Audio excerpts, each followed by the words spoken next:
You want to change your life. You imagine the result. You feel the ambition rising. And for a moment, it feels real. But then the moment fades, and nothing happens. You don't start. You don't move. You don't act. And you tell yourself you're waiting for the right time. But your brain is doing something else entirely. This is the ambition paradox, the psychological trap that makes starting harder than finishing. Ambition should push you forward, but instead, it freezes you. The bigger the goal, the stronger the ambition, the harder it becomes to take the first step. It's not laziness, it's not fear, it's not lack of discipline. It's a mechanism inside your brain designed to protect you from change. Here's what actually happens. When you imagine a future where you succeed, your brain releases dopamine, the same chemical it releases when you actually succeed. Your brain can't tell the difference between imagining progress and making progress, so it rewards you early. Too early. You feel satisfied before you begin. You feel accomplished before you act.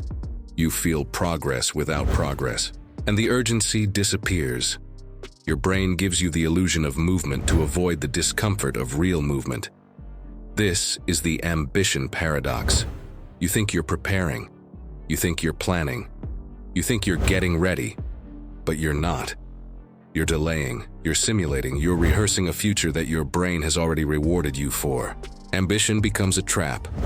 The more you want something, the harder it becomes to start. Not because the goal is too big, but because the dopamine is too early. There's only one way out. You must stop imagining the finish line. You must stop simulating the victory. You must stop feeding the illusion. Your brain doesn't need a perfect plan.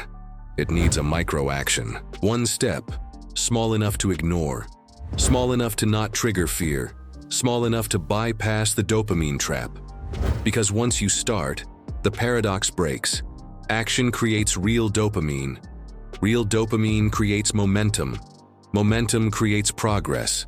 And progress destroys the illusion. Ambition doesn't fail you, your brain does. But once you understand the ambition paradox, you can break it. Not by thinking bigger, not by planning more, but by starting smaller. Your future doesn't begin with ambition. It begins with the first step your brain tries to block.